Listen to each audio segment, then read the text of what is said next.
Bismillahirrahmanirrahim. Rabbi syrah li sadri wa yassir li amri wahlul 'uqdatam min lisani yafqahu qawli. Assalamualaikum warahmatullahi wabarakatuh. Waalaikumsalam warahmatullahi Pemirsa Haifala TV sekalian yang dirahmati Allah Subhanahu wa taala, alhamdulillah malam hari ini sangat istimewa. Ini betul-betul malam ini ya. Kita mau pagi bahkan. Udah mau pagi, udah mau ganti hari.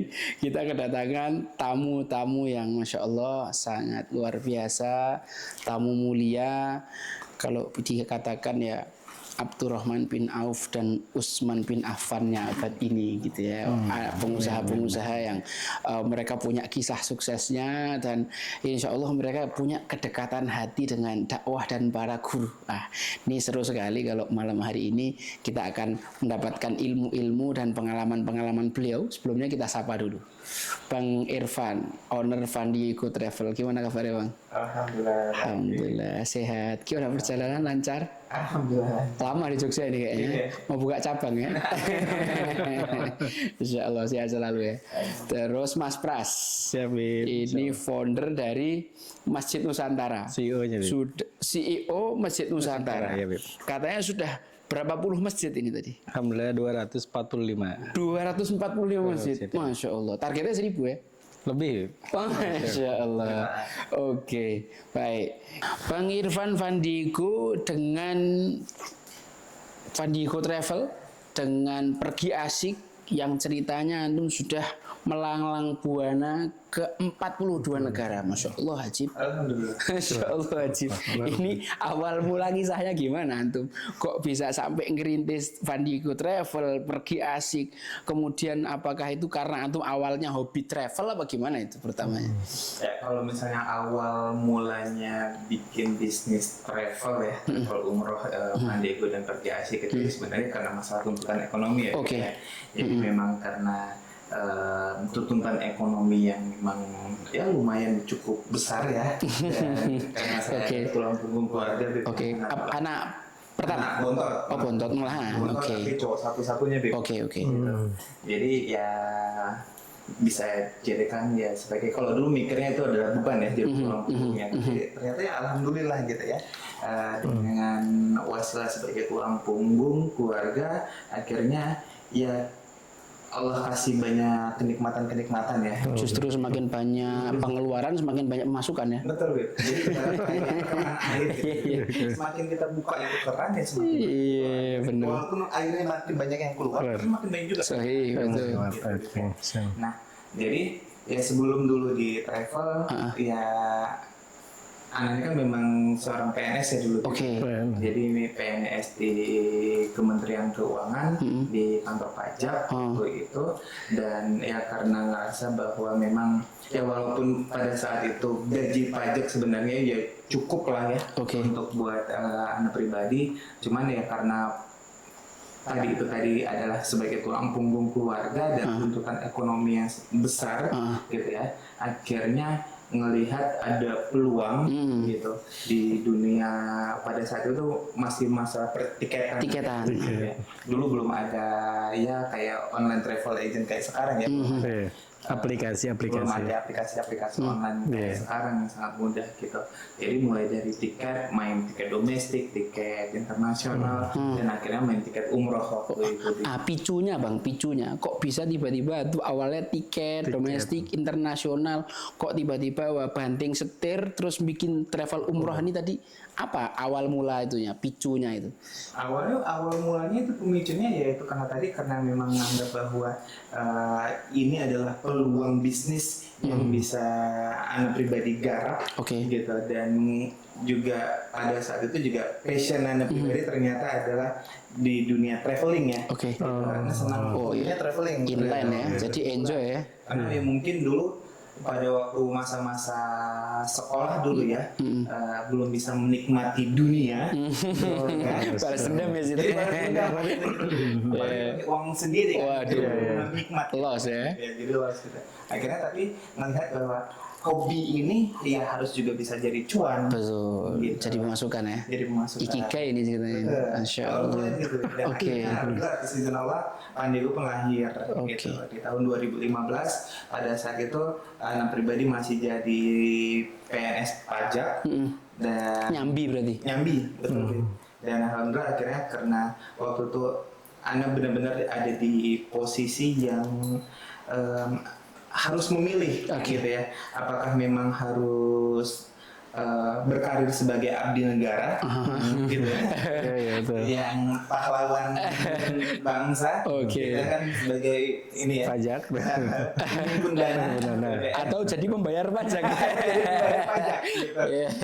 Dan akhirnya ya alhamdulillah atas izin Allah dan juga atas support keluarga. Waktu itu benar pasti perjuangan betul itu ya. Gitu ya, karena ya sebagai pegawai pajak juga prestisnya dulu lumayan ada. Apalagi juga dari kampung lah istilahnya gitu, dari daerah, dari Medan gitu kan, bahwa jadi seorang PNS itu adalah sebuah prestis gitu. Dan Perpindahan ini pasti suka duka banget ya. Perpindahan dari seorang pegawai pajak gitu yang notabene-nya yang istilahnya ya mempunyai prestis gitu ya, pindah ke jadi seorang pengusaha yang penuh dengan ketidakpastian. Iya betul. Penuh dengan ketidakjelasan. Gitu. Oke, ini kayaknya bakal masuk cerita suka duka ini. Tapi sebelum itu kita geser ke Mas Pras dulu. Oke, Mas Pras, kok bisa antum itu dapat inisiatif untuk membesarkan ini program Masjid Nusantara? Berawal dari keprihatinan apa? Iya, siap. Iya, alhamdulillah. Saya diamanahi di Masjid Nusantara. Jadi kalau kami sebagai tim atau sebagai prajurit istilahnya siap ditempatkan di mana saja. Terakhir di 2019 saya ditempatkan di Masjid Nusantara. Jadi yayasan mengelola pembangunan masjid pelosok dulu dari founder. Tapi ini berarti sudah bergerak sebelum antum masuk lama? Sudah ada bergerak. Masjid Nusantara berdiri dari 2012. Saya masuk di 2019. Jadi dulu keprihatinan founder dulu ketika ada tim di lapangan menyampaikan mereka tinggal di kawasan Muslim minoritas. Jadi ketika punya masjid itu tanahnya harus di evakuasi, harus digusur, dipindahkan lokasinya yang jauh. Gitu, jadi mengusulkan gimana kalau bangun masjid sendiri, gitu. Jadi tidak harus dari tadi ya hasil gusuran orang lah, gitu kan ya. Mengusulkan sendiri. Gimana caranya ya? Bikin model itu yayasan yang bisa membantu.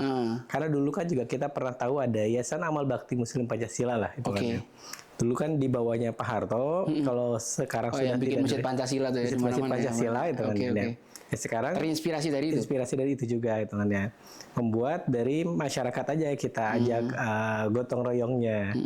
Jadi di Masjid Nusantara secara program itu implementasi di wilayah Muslim minoritas, di wilayah kampung-kampung mualaf, di wilayah pelosok yang masyarakatnya ekonominya sulit, sama di wilayah terdampak bencana. Salah satu kisah yang paling mungkin bisa antum sendiri rasakan dan sangat menggugah hati. Kemudian mungkin kalau teman-teman jamaah Haifala dengar, mereka juga bisa, oh iya ini berarti program serius nih. Kondisi kaum muslimin di pedalaman-pedalaman sana berarti memang butuh support kita nih. Apa kisah apa mungkin? Di utara Sulawesi, itu ya kan kita mengetahui muslim minoritas di sana. Jadi kami dapat data kondisi muslim minoritas itu tinggalnya di pinggiran kota, masuknya di kota, tapi di pinggirannya. Jadi untuk sampai ke lokasi itu juga dari jalan utama ngelewatin kebun-kebun, kebun-kebun kelapa di sana, dan akhirnya ada masjid yang kalau kita bilang di sini mirip kayak pos ronda justru. Ya salam. Karena apa, dindingnya hanya dengan tiang kayu, atapnya dengan atap apa nih? Asbes. Asbes. Asbes bahaya asbes. Atap asbes hanya dengan tiang-tiang. Jadi tinggal punya dinding. Dengan kondisi itu aja masyarakat yang bisa mereka mampu dengan apa keterbatasan hanya bisa seperti itu. Itu dipakai Jumatan? Dipakai Jumatan juga. Jadi karena lingkungan muslim juga sebenarnya kan binatang anjing berkeliaran juga ada. Jadi kekhawatiran masyarakat juga sampai seperti itu. Bahkan karena memang sudah bertahun-tahun juga kondisi masjidnya juga ketika hujan angin itu masyarakat tambah khusyuk tuh. Was takut tertimpa. Takut ya, bukan takut sama Allah, takut tertimpa bangunan ya. Gitu. Jadi jadi ketika kita melihat kondisi ya kok masjidnya bisa sangat menyedihkan begitu. Sedangkan kalau kita di kota, di Jogja, di Bandung, di Jakarta kan masjid tidak ada yang kayak begitu. Bahkan pos rondanya lebih bagus lah daripada hanya dengan tiang kayu gitu. Pos ronda sini lebih bagus daripada masjid gitu di saudara sana. Gitu. Jadi ya perlu ternyata membantu mereka. Karena apa, kondisi muslimnya minoritas, kemudian juga ada yang saudara kita di pelosok, yang terdampak bencana juga pastinya perlu dibantu. Agak paradoks juga ya, ada sebagian saudara muslim kita yang masjidnya itu pingin tertutup supaya tidak kemasukan anjing, supaya tidak kena najis, tapi di sebagian tempat lain yang masjidnya bagus-bagus justru dikunci. Cuma dipakai buat sholat 5 waktu, tidak boleh musafir numpang, tidak boleh kencing, sebenarnya ya Allah. Betul. Kita balik Bang Irfan dulu tentang suka duka. Suka duka ini intinya ini kayaknya ini suka dukanya Bang Adung jalankan apa namanya bisnis biro umrah ini. Ya alhamdulillah tetap harus kita syukuri ya, bahwa ya kita mensyukuri lebih banyak sukanya lah ya daripada dukanya. Tapi nggak bisa kita pungkiri bahwa namanya kita sebagai perintis, bukan pewaris, itu ya mantap. Dukanya itu ya memang subhanallah gitu. Ya kita memang harus mau berdarah-darah gitu. Karena Anda pribadi juga jalan membangun bisnis Van Diego Travel dan Pergi Asing ini benar-benar dari nol, gitu kan, dari keterbatasan dana, terus juga ya itu tadi ya, keterbatasan dana atau modal, lalu keterbatasan ilmu dan keterbatasan teman dan mau yang diajak susah gitu, ya ditipu berkali-kali. Itu kayak menu wajib ya? Iya, itu menu wajib seorang pebisnis perintis gitu ya, yang minim ilmu gitu kan, dan akhirnya benar-benar jadi guru terbaik ya pada pengalaman. saat itu adalah pengalaman. Gitu. Jadi kita minta sama Allah supaya dikasih teman yang baik, tapi justru diuji dengan penipu-penipu biar tahu yang baik yang mana. Dan akhirnya alhamdulillah karena pengalaman-pengalaman buruk itu tadi itu yang akhirnya jadi penguat kita untuk benar-benar ya istiqomah ya menjalani bisnis ini supaya tetap on the track gitu. Akhirnya kalau dulu bahwa kita menjalankan bisnis ini adalah benar kayak ya money oriented, ya orientasinya adalah cuan gitu ya. Kalau sekarang ini adalah kita menjalankan bisnis ini karena untuk menjawab keresahan kita terhadap pemain-pemain yang nakal. Gitu loh gitu. Karena itu udah jadi rahasia umum bahwa di dunia travel umroh gitu ya, yang harusnya notabene-nya adalah orang-orang yang berkecimpung di bisnis ini adalah orang-orang yang paham agama gitu ya. Orang-orang yang paham tentang fikih syariah. Tapi ya tidak sedikit gitu loh, walaupun kita nggak bisa pungkiri juga masih banyak ya, jauh lebih banyak yang tetap amanah, tapi ternyata tidak sedikit juga yang istilahnya lupa dengan ilmunya mereka, dengan syariatnya gitu loh. Akhirnya ya mudah-mudahan Allah juga jaga Van Diego dan juga saya pribadi juga agar tetap ya bisa istiqomah mengemban amanah ini gitu. Kisah kok itu bisa geser orientasi dari yang semula cuan, terus tahu-tahu ada orientasi yang lebih baik gitulah secara spiritual, kita ingin mengantarkan orang ke arah kebaikan tadi. Kisahnya apa Bang itu? Kisah pergeseran itu kok tiba-tiba antum berubah dari yang orientasinya ke sini ke sana. Ya alhamdulillahnya ya Bib ya, kalau menurut Ana adalah Anda dapat hidayah, hidayah, dan itu sangat mahal ya, dan itu harus dibayar dengan kita dibayar dengan uang, dibayar dengan waktu, tenaga, pikiran gitu. Dan akhirnya pernah sampai di satu titik ya yang Ana merasa bahwa itu adalah titik terendah Ana gitu ya. Ana yang terlalu jor-joran mengejar dunia, ngejar cuan gitu, dari pagi ketemu pagi gitu, nggak tidur demi cuan itu tadi gitu kan. Ternyata begitu sudah didapatkan, ya itu tadi bukan rezeki kita dan akhirnya bisa lepas lagi. Dan akhirnya Anda berpikir sampai kapan harus begini? Gitu kan? Dan pernah ya, jadi suatu masa itu di titik yang menurut Anda pribadi itu adalah titik terendah Anda, ternyata itu adalah titik balik. Gitu. Menurut Anda ya di situ Anda dapat hidayah dan titik balik untuk mengenal Allah lebih dekat. Gitu. Kata para ulama itu ilmu terkumpul dalam 2 kalimat. Ilmu yujma'u kulluhu fi kalimatain la tatakallaf ma kufid wa la tudayyi mastukfid. Jangan kamu stres memikirkan apa yang sudah dijamin, dan kamu jangan menyepelekan apa yang tidak dijamin. Yang dijamin itu rizki, yang belum dijamin itu ibadah. Dan ternyata begitu kita ubah mindset kita mengenai dunia gitu ya, maksudnya yang kita coba on the track mengejar akhirat, ternyata benar dunia itu pasti akan mengikuti.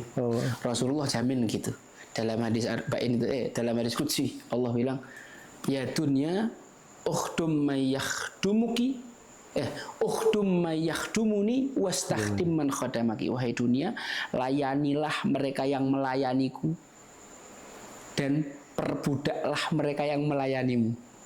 Oke, Mas Pras, tadi sampai di sebuah kisah tentang kenapa kita mesti peduli sama saudara-saudara kita yang di sana ya. Terus kemudian kan akhirnya dimasifkanlah kegiatannya Masjid Nusantara ini, subhanallah sekarang sudah nyampe tadi 245 masjid yang berhasil didirikan di pelosok-pelosok Nusantara. Nah, itu juga ada suka dukanya kan. Dalam prosesnya itu, imma ketika kumpulkan dana mungkin ada yang mencibir apa kisah-kisahnya. Ya, ini di kurang lebih di tahun 2020-an, Bib. Jadi Ketua DMI dulu Pak JK menyampaikan Indonesia negara dengan masjid terbanyak di dunia. 800.000. Ya salah. Jadi campaign kami hitungannya mengajak orang bangun masjid. Tapi ada statement Ketua DMI menyampaikan Indonesia negara terbanyak masjidnya. Jadi kan itu kontra. Jadi ketika kita ajak ayo bangun masjid, ngapain bangun masjid? Kan udah terbanyak di dunia itu kan. Nah, makanya jadi kami kan hitungannya gimana caranya meyakinkan orang buat mau ikut bangun masjid gitu kan. Padahal kami yang di lapangan mengetahui kondisi saudara-saudara kita di pelosok itu kondisinya nggak layak. Bahkan kalau di wilayah-wilayah daerah-daerah mualaf kan nggak punya masjid. Betul. Jadi kami juga banyak beberapa membangun masjid-masjid buat saudara-saudara kita yang para mualaf gitu kan ya. Jadi tercetus setelah kami bikin tayangan, harus diperjelas ini kondisi masjidnya, dibuat tayangan namanya Jelajah Masjid Nusantara. Itu yang ada Adin tuh. Yang ada Mas Adin. Kami tayangkan di televisi, jadi orang mengetahui, melihat, melihat langsung masjidnya realnya banyak, tapi kondisi masjidnya enggak layak gitu. Jadi itulah yang membuat kami menjelaskan, kondisinya banyak, tapi tadi kondisi tidak layaknya, yang kondisi ala kadarnya, bahkan udah ala kadar juga mau roboh gitu kan. Jadi kan sangat penting buat kita bantu. Jadi kondisi banyaknya itu di kota dengan di pelosok itu berbeda. Beda jauh. Kondisi di kotanya DKM itu dari yang punya lantai keramik, mereka punya uang kas pengennya ganti marmer, nah ganti jadi granit hitungannya. Tadi pelosok yang tiangnya tadi hanya kayu, nggak ada dinding hitungannya. Bahkan ada juga yang sampai kurang bahannya pakai dindingnya dengan seng bekas juga gitu kan. Itu di Seram Maluku itu kami dapati. Jadi sampai sana teman-teman ya? Iya, sampai sana. Terjun langsung ke sana sendiri? Iya, ke pelosok itu. Ada yang jauh itu juga di Halmahera Utara. Ada di juga Pulau Rote. Jadi kalau Indonesia itu dari Sabang Merauke, dari Pulau Miangga sampai Pulau Rote, kami sudah hadir juga di Pulau Rote. Halmahera, Ana pernah dengar ada sohib Ana dakwah ke sana. Dia sampai ke satu kampung yang semuanya murtad. Karena misionaris. Tinggal satu kepala keluarga yang tidak murtad. Kemudian ketika ditanya, loh kenapa Bapak tidak murtad? Seperti yang lain. Dulu sebelum Bapak saya meninggal, Bapak saya pesan, akan ada seorang ustadz yang datang ke sini menjelaskan agama. Tapi saya nunggu ustadz lama sekali, udah 20 tahun saya nunggu. Jadi di luar sana ada saudara kita yang cuma mau ketemu ustadz, saya nunggu 20 tahun. Sedangkan kita nih kadang-kadang yang setiap hari bisa ketemu ustadz dan tidak menghargai ustadz. Oke, kita balik lagi. Tapi pada proses misalkan ketika Masjid Nusantara itu distribusikan bantuan atau bawa material. Betul. Apa kesulitannya? Apakah pernah ada misalkan gangguan dari warga setempat atau apa gimana? Kalau kesulitannya material itu memang didistribusi karena kami kondisi pelosok ya, Bib. Jadi kendaraan, mobil itu tidak bisa masuk. Ada kalau misalkan kami itu di wilayah Tanah Toraja, Sulawesi Selatan, itu ya alhamdulillah harga material sama. Semen 70.000 satu sak lah hitungannya. Tapi buat ngangkutnya sampai ke lokasi berkali-kali lipat. Hanya pakai motor 300.000. Semennya mah 70, tapi ongkos angkutnya. Dan satu motor hanya bisa bawa satu sak kan, nggak mungkin dua. Kan 50 kilo, pakai 20 ya kejungkal nanti. Gitu. Jadi 300.000 satu, jadi 370.000 itu satu saknya. Serumit itu ya, cuma sekedar mindah barang. Barang itu. Ada lagi di bisa diakses dengan motor. Hanya bisa dengan motor. Ada lagi di Seram. Kami juga ada di tayangan Jelajah Masjid. Itu motor juga nggak bisa. Ya Allah. Jadi hanya bisa di panggul. Itu sebulan pertama masyarakat alhamdulillah masih kuat lah ngangkut-ngangkut material. Tapi setelahnya itu udah, ya Allah. Karena kan masyarakat kalau tidak kerja, tidak berkebun, nggak ada penghasilan, nggak ada apa, itu lumayan berat lah. Berarti saudara kita juga mesti memahami, memang mungkin ibarat kata kita butuh operasional yang lebih, bukan cuma sekedar harga bahan kan ya. Iya betul gitu. Jadi dengan tayangan tadi Jelajah Masjid Nusantara akhirnya kan bisa menjawab dulu ketika masyarakat atau para donatur dilema kok harus bangun masjid padahal kan masjidnya banyak. Kami tayangkan, alhamdulillah kan tergambar jelas bahwa beda antara masjid di kota dengan masjid di pelosok. Jadi kalau teman-teman pengen melihat bener gimana sih kondisi pelosok, bisa dilihat di tayangan Masjid Nusantara, Jelajah Masjid Nusantara. Kemudian tadi berikutnya adalah tantangan angkut distribusinya.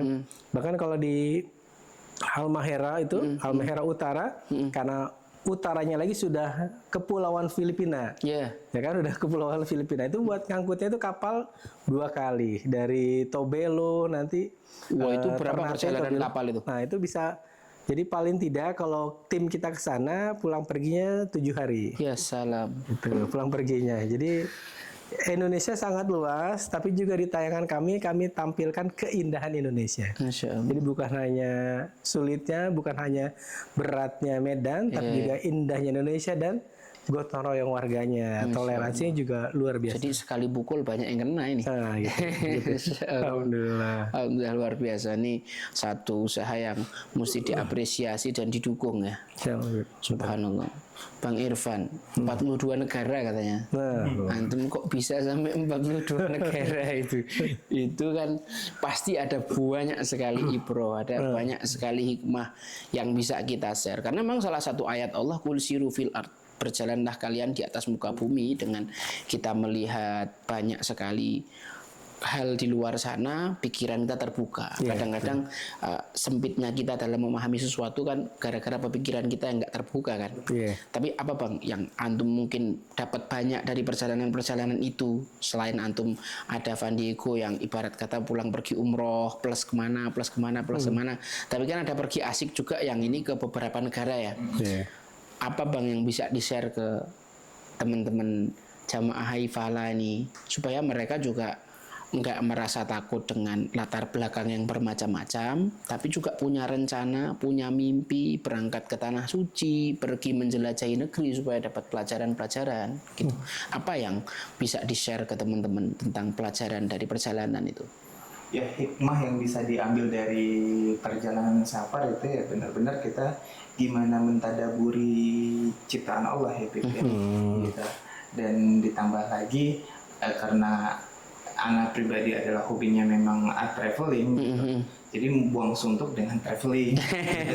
Oh gitu ya. Sambil juga memang akhirnya banyak pelajaran hikmah yang bisa diambil. Kita bisa melihat dari gimana sih ternyata budaya mereka, Oke. terus juga kulturnya mereka tuh seperti apa, dan akhirnya yang anak banyak belajar dari anak tuh tipikal orang tuh yang belajarnya tuh dengan melihat. Oke. gitu ya.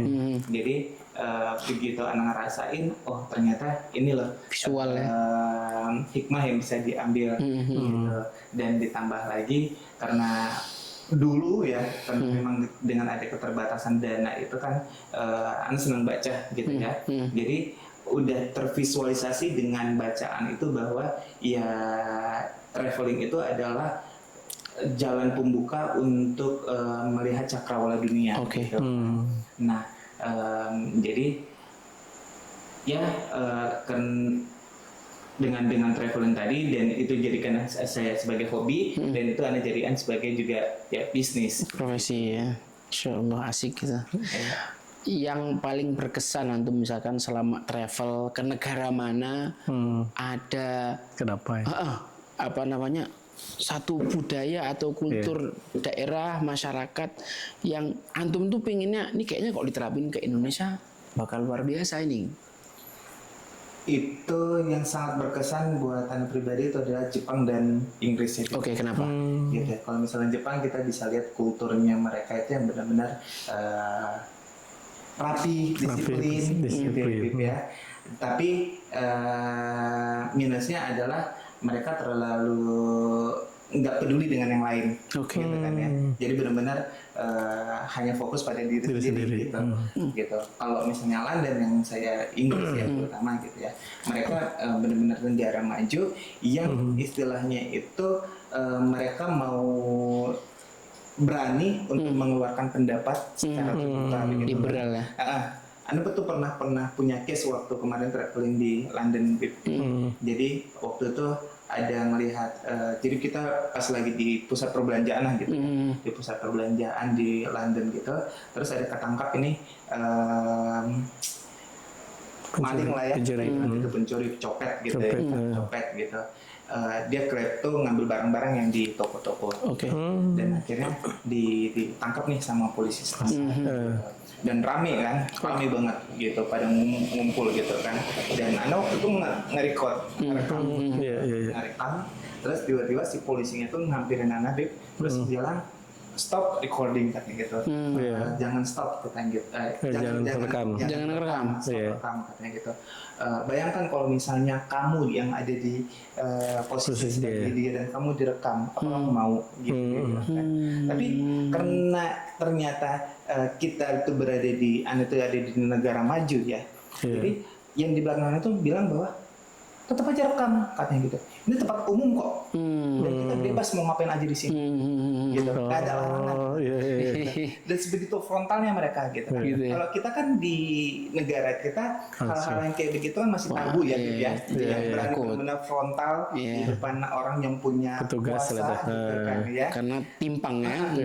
Mereka belum ngerasa bahwa mereka bayar pajak, kami anggota warga negara, tempat umum juga gitu. Jadi pola pikirnya itu yang benar-benar yang bisa dibilang bahwa lebih luas lah gitu ya, melihat segala hal gitu. Ya balik tadi Bang tentang Jepang tuh memang ya luar biasa sih. Anak dulu pernah ngikuti beberapa video-videonya Syekh Sapa gitu, yang beliau meliput banyak lini kehidupan orang Jepang. Dan hari ini Jepang nih kalau kita lihat guru-guru kita banyak yang mulai ke sana karena melihat peluang dakwahnya yang luar biasa. Orang Jepang ini saat ini lagi melek-meleknya ini terhadap Islam ya. Dan masalahnya sekarang harus untuk Islamisasi itu paling besar ternyata sekarang di Jepang. Ya karena memang mereka itu, kalau misalnya kita lihat bahwa mereka jalani kehidupan mereka sehari-hari udah benar-benar menjalankan nilai-nilai Islam. Betul. Ya. Cuma belum syahadat aja mereka. Belum syahadat aja mereka. Mereka cinta dengan hal-hal yang disiplin, bersih, gitu kan? Jujur ya. Betul. Ya khair.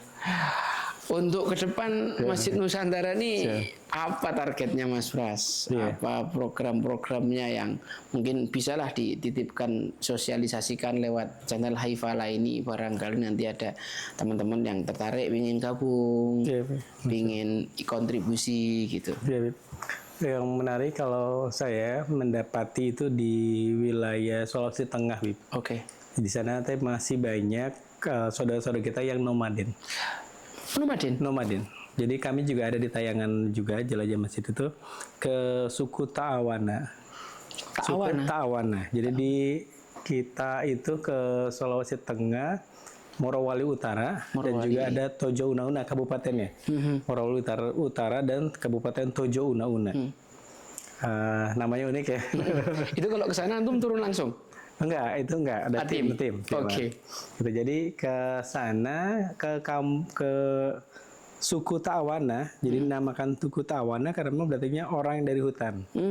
Gitu. Jadi kalau kita dapat di satu kampungnya, ada rumah-rumahnya, ada tempat-tempat mereka berkumpul, tapi lagi kosong. Kenapa? Mereka lagi panen di tempat kampung yang lain.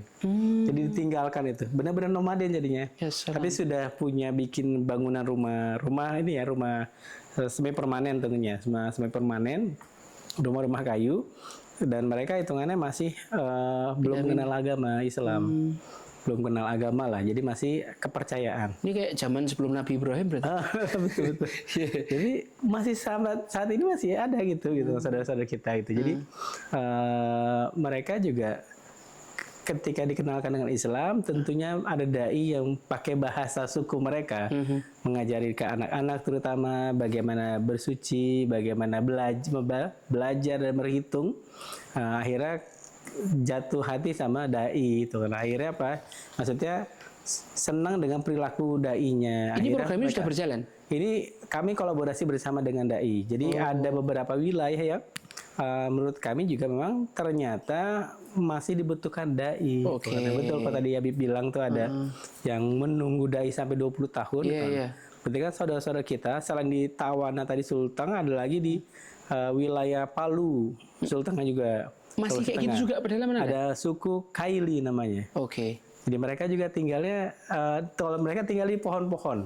Ya salam. Jadi bangun rumahnya di pohon. Jadi kayak rumah pohon hitungannya seperti itu. Jadi mereka juga sama. Mereka kepercayaan namanya Halek gitu.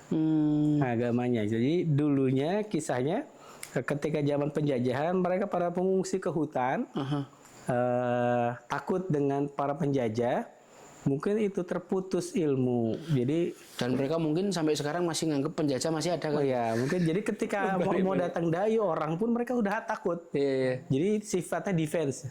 Bukannya kalau suku-suku yang lain di Amerika kan menyerang tuh ya. Mereka justru bertahan gitu. Takut ada orang asing gitu kan.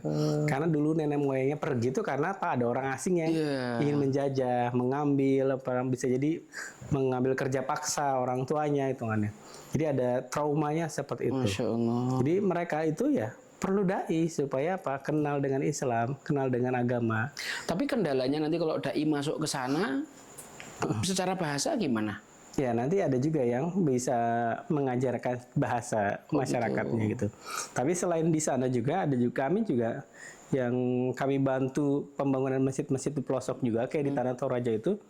Ya mereka kenal Islam dan makanya jadi bisa kami bangunkan masjid itu karena memang ada orang kampung sana yang pergi ke kota kenal dengan Islam. Akhirnya sampaikan lagi ke kampungnya ada agama nih Islam, sekampung lah masuk Islam. Tapi karena memang tidak ada dai yang kan ini mu'alaf ya hitungannya, mu'alaf yang menyebarkan dakwahnya itu 3 tahun di situ ya nggak hafal Al-Fatihah Habib. Gitu. Jadi beberapa titik-titik yang masjid kami bangun juga ada yang memang perlu dai. Perlu dai untuk apa mengajarkan Islam. Di Banten sekalipun yang dekat dengan Jakarta masih ada kepercayaan yang kalau sholat itu wajibnya buat kepala keluarga.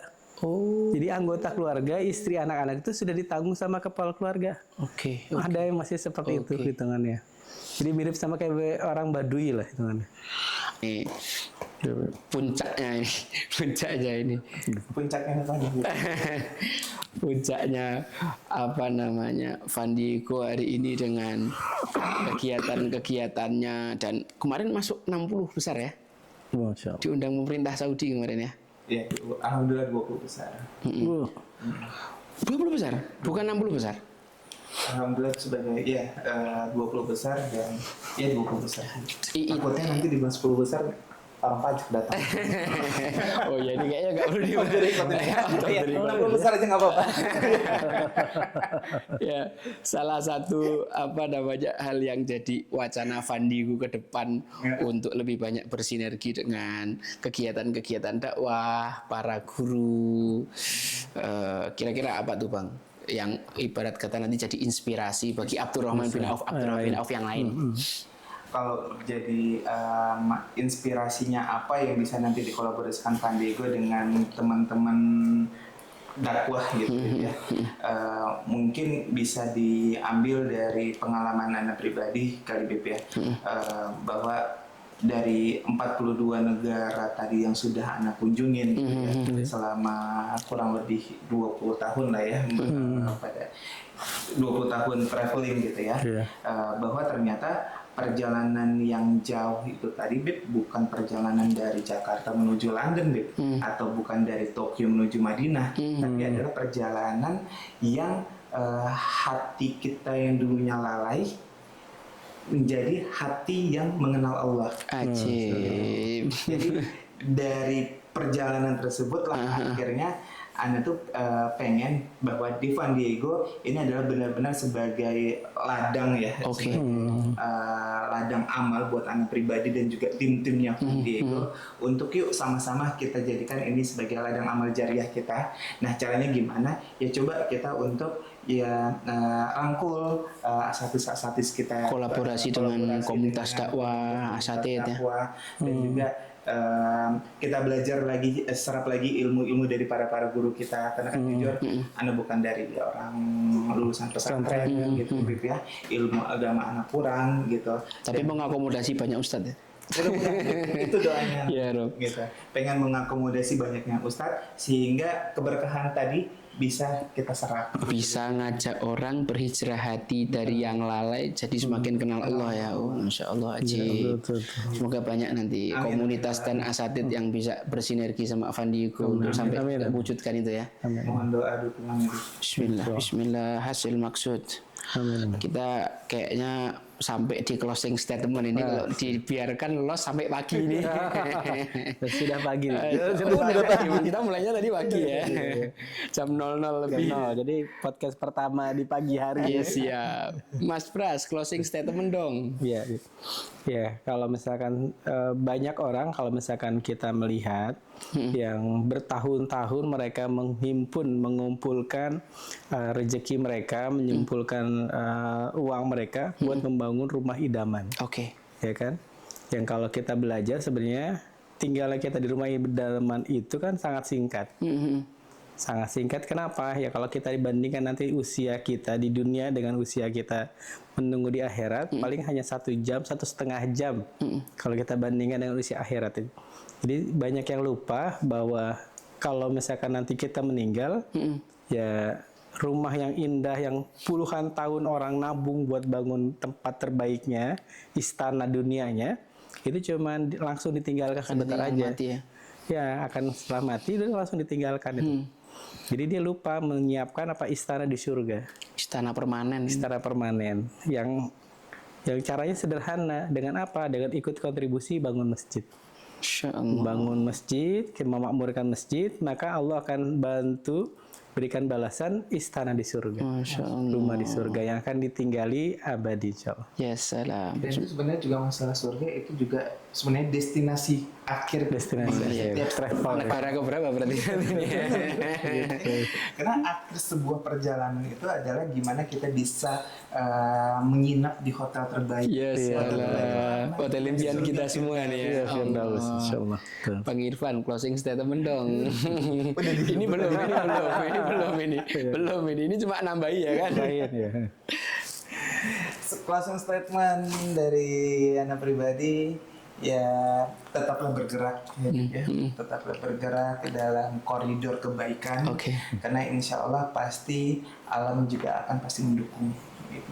Kita akan dipertemukan semua. Benar. Dan kita akan dipertemukan dengan yang memang satu frekuensi dengan kita. Masya Allah, alhamdulillah, senang sekali malam hari ini Al-Fakir bisa dengar cerita-cerita dari guru-guru ini ya, dari suhu-suhu ini, dari para Abdurrahman bin Auf abad ini. Semoga ini menjadi inspirasi buat kita semua yang sedang memulai merintis sesuatu. Jangan pernah mudah menyerah karena kita tidak tahu kapan Allah menurunkan pertolongannya. Teruslah bersama orang-orang yang baik karena memang itu perintah Allah di dalam Al-Quran. Semoga Allah Subhanahu wa Ta'ala mempertemukan kita di surga sebagaimana Allah pertemukan kita di dunia ini. Mungkin sekian podcast kita kesempatan pagi hari ini. Kalau Al-Fakir sebagai pembacara banyak sekali salah kata, salah sikap, itu karena kebodohan diri. Benarnya dari Allah, Al-Fakir tak punya saham. Kami semua undur diri. Assalamualaikum warahmatullahi wabarakatuh. Waalaikumsalam.